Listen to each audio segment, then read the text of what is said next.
Hello, I'm Sean Campos, and I'm here to welcome you to the Mindfulness in Libraries webinar. We're going to think outside of the box a little bit today. As I mentioned a few seconds ago, I'm Sean Campos, and I just wanted to tell you a little bit about myself before we jumped in. I'm currently in the last semester of my Master's in Library and Information Science program. I advocate for accessible libraries and information centers through memberships in several professional organizations, including the Georgia Library Association, the Society of American Archivists, and the Art Library Society of North America, among others. I'm also a yogi librarian in training. Right now, I'm more than halfway through completing a 200-hour course so that I can be a certified yoga instructor. I'm also a lover of information literacy.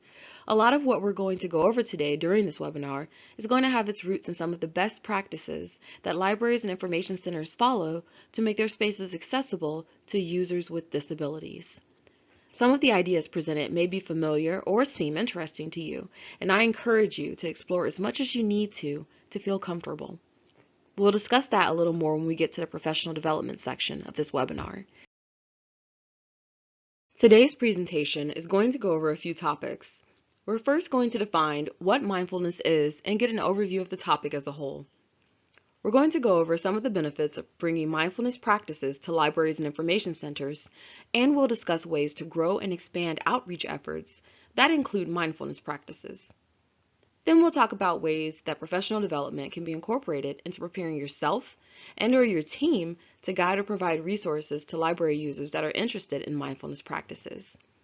The last thing we'll discuss is how to get everything rolling. All right, let's go. All right, so first we need to go over what mindfulness is. A lot of people associate it with meditation, and while that is one way to be mindful, it's not the only way. As Merriam-Webster Dictionary defines it, mindfulness is the practice of maintaining a non-judgmental state of heightened or complete awareness of one's thoughts, emotions, or experiences on a moment-to-moment basis. Now, that may sound way more complicated than this is going to be, and in certain circumstances, it is really complicated. However, today we are not here to be a yogi or a mindfulness guru or anything like that. Today we're here to talk about the benefits of mindfulness in libraries and information centers and how you can be a part of bringing that effort to your specific institution. So, if you're like me, you're probably wondering what the point of this type of programming is. Well, there are many reasons to consider developing mindfulness programs, yoga-based ones in particular. Yoga programs have been started in many public libraries within the United States and Canada. The goal of these programs is to serve library users in a more holistic way and to engage them in more library activities. There are already some university libraries and other departments that organize events tailored to helping their students relax or de-stress during exams. Programs like this take everyday stresses into account and attempt to present the library as a space designed for more than just studying or technology use. Surveys can be offered periodically in multiple formats to gauge how the program is received by participants. This programming hasn't had any large-scale research conducted as of yet, but successful mindfulness programs can foster a more enjoyable environment for library users and staff. Some findings show that over 80% of responding librarians said participation in yoga programs had met or exceeded their expectations, and 60% said yoga programs have brought new users into their libraries. The surveys administered will help determine if the program should be continued, expanded, or scaled down. Questions can ask about participant experiences, suggestions, observations, and can have a combined format that includes open-ended and multiple choice questions, as well as Likert scales. It's a very big area for research, or an opportunity for research. Learning what works and what doesn't can benefit the approach to your library's program offerings.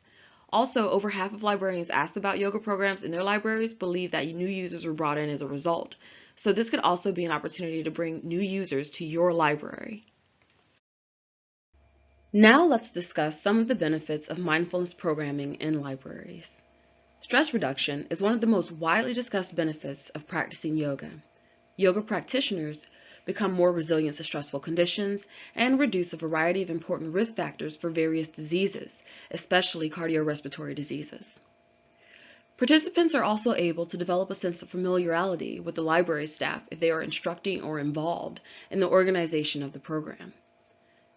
Efforts to promote inclusion and staff development make applying your library's policies and best practices for diversity and inclusion to your programming efforts an opportunity to engage and garner the interest of users that do not normally participate in outreach events. In a survey focused primarily on digital inclusion in public libraries, researchers included a series of questions on health services. They found that approximately 23% of U.S. public libraries have offered some sort of fitness class, such as Zumba, yoga, or Tai Chi. Their survey further asked librarians to specify who provides these fitness classes in their public libraries and found that responses included partner organizations, 60%, volunteers, 35%, and or library staff themselves, 29%. This is definitely an opportunity to reach out and collaborate with other organizations. With all of that being said, let's jump into how mindfulness programs can positively impact professional development. Interested and qualified staff that show an interest in mindfulness programming can be allowed to be certified in instructing and planning classes and outreach efforts designed to promote well-being. These can serve as initiatives for staff to maintain their knowledge and continue educating themselves on ways to incorporate mindfulness activities into both their patrons and their colleagues' library experience. This is an opportunity for growth on both sides of the information desk. Having staff that are knowledgeable about mindfulness and other aspects of wellness provides ample opportunities for other members of your team to be exposed to new insights and ideas that can be applied to library programming. This can promote more organic planning of events that are meant to incorporate diversity, equity, and inclusion. Among all of the opportunities for professional development that mindfulness programming can provide, my favorite is an overall sense of well-being. Many institutions are encouraging their employees to engage in physical activities. Some offer decreased healthcare costs or other incentives to drive their point home. Keeping all of the benefits mentioned earlier in mind when you want your library's users and your colleagues to show up to work with tools to deal with stress, a sense of confidence and ownership, an inclusive outlook, and a desire to work collaboratively with others? Excited yet? Now we'll get into how you can make mindfulness programming happen in your library. The 3 steps that I recommend are the steps most of us already take when we want to make something happen. We plan, we engage, and we go.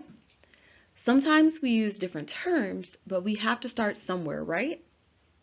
I'd like to show you something. There are many resources that are available to anyone that wants to begin considering mindfulness as a part of their programming. Websites like yogainthelibrary.com provide ample resources for those of us that are curious about yoga-focused mindfulness programming.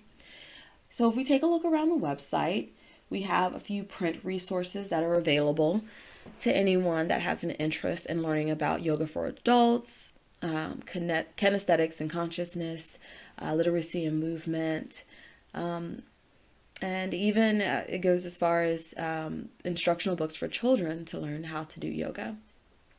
There are some digital resources, webinars, other helpful websites that help you get an idea of what's going on in yoga programming trends nowadays.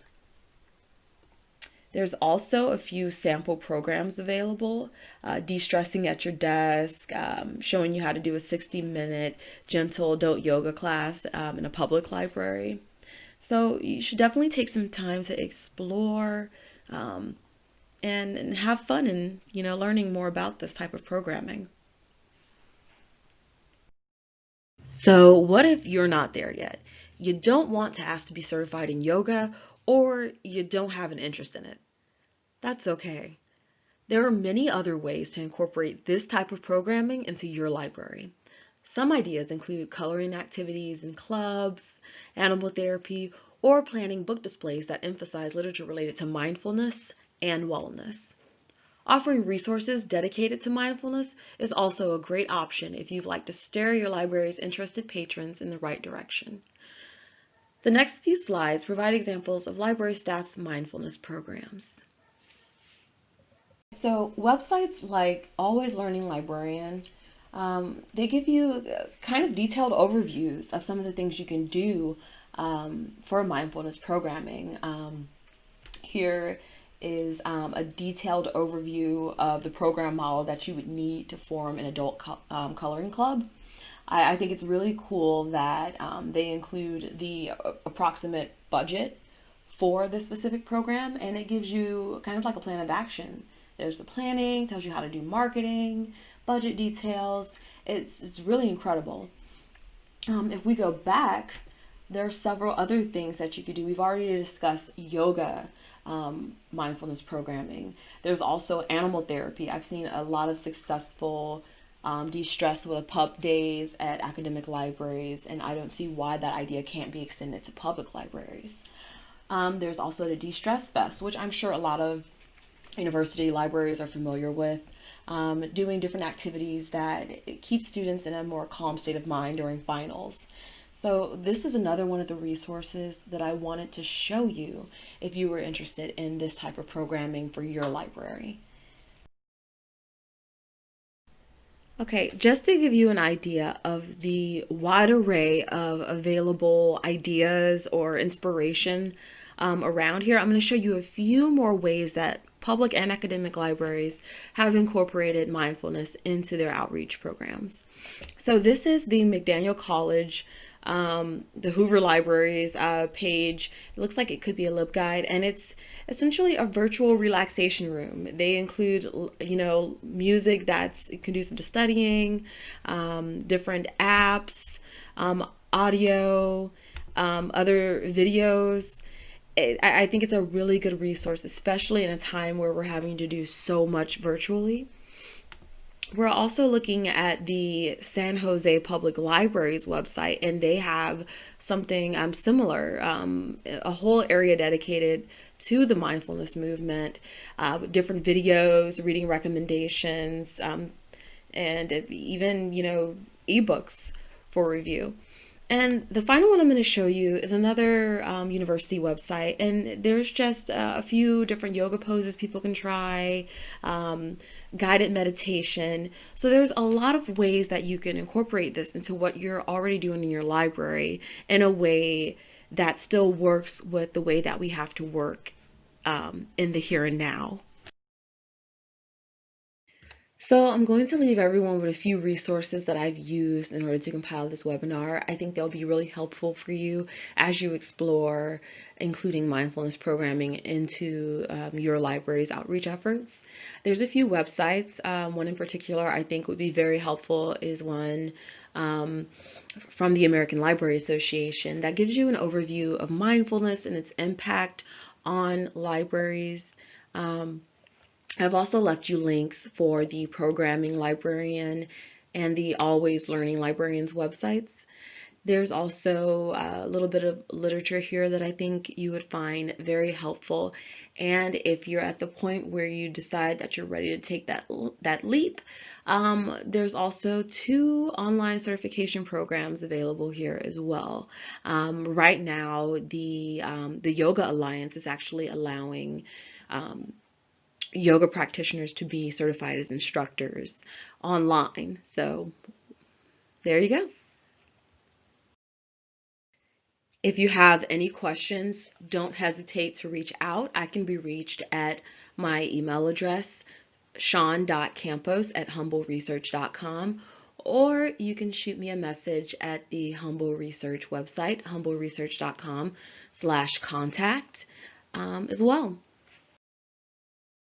Thank you all so much for joining me today. I hope that you've learned a lot and that your curiosity has been piqued by some of the mindfulness program ideas that I've shared with you. I'll leave you all with a list of my references. Have a wonderful rest of your day, evening, or weekend.